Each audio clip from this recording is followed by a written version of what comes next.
Hola, bienvenidos. Vamos a hacer un ejercicio de primer principio de la termodinámica. Una persona realiza un trabajo mecánico a razón de 34 watts. Pierde energía interna a razón de 300 watts. Si el calor disipado por una persona se distribuye en 70% radiación y el resto evaporación de sudor, entonces la cantidad de agua que pierde una persona en una hora es aproximadamente, nos dan algunas opciones, nosotros vamos a ir directamente a la búsqueda de la cantidad exacta, pero el enunciado aporta el calor de vaporización del agua a 37 grados, que es 570 calorías por gramo.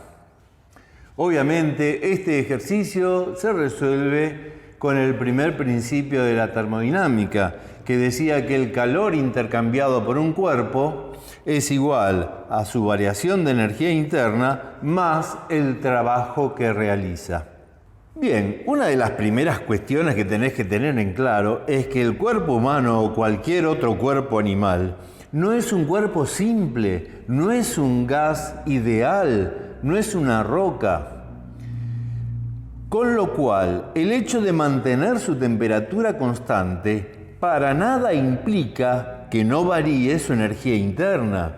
Nosotros tenemos energía interna almacenada de diferentes maneras, fundamentalmente química, que obtenemos de nuestros alimentos. Entonces, aún teniendo nuestra temperatura constante, podemos ir aumentando cuando comemos o disminuyendo, solo por vivir, nuestra energía interna.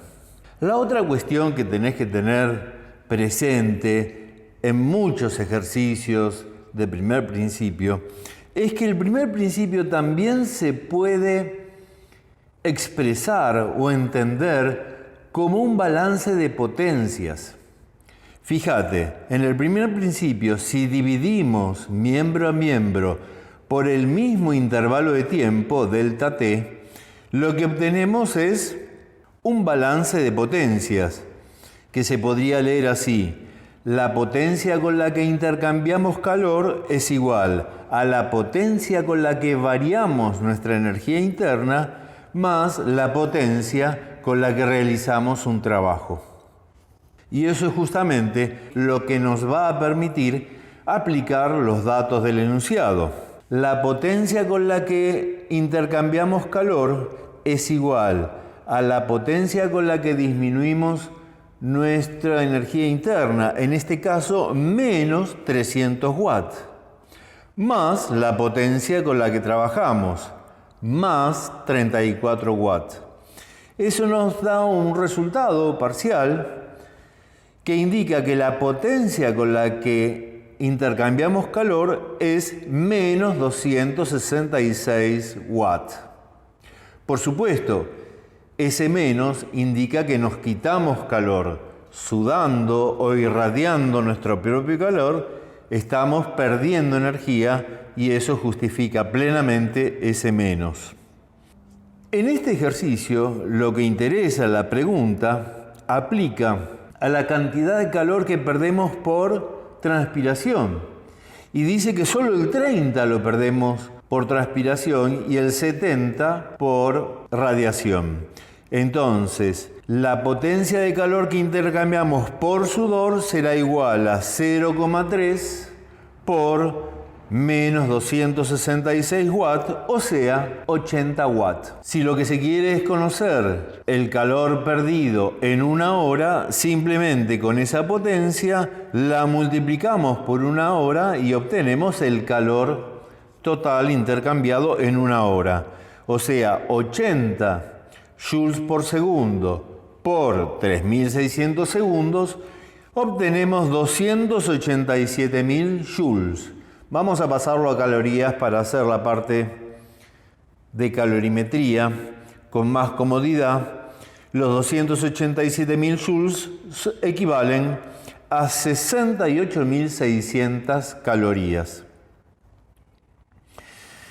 Y ahora como se trata de una evaporación de agua, en este caso no de agua, sino de sudor, no solamente por estar a 37 grados, sino por la incorporación de algunas sales, el calor de vaporización del sudor es levemente superior al del agua. El del agua era 540 calorías por gramo, el del sudor es 570 calorías por gramo, o sea, es más eficiente que el agua para desprendernos de calor. La ecuación que describe esa pérdida de calor es igual a calor latente de vaporización por masa de sudor evaporado.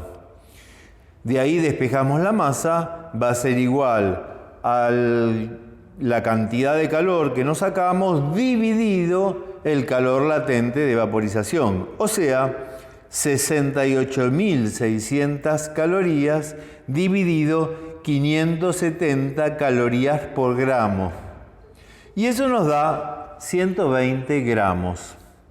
La densidad del agua y la densidad del sudor son equivalentes, de donde el volumen de sudor para una hora de hacer este trabajo de 34 watts resulta ser igual a 120 mililitros, que era justamente una de las opciones que nos brindaba el enunciado.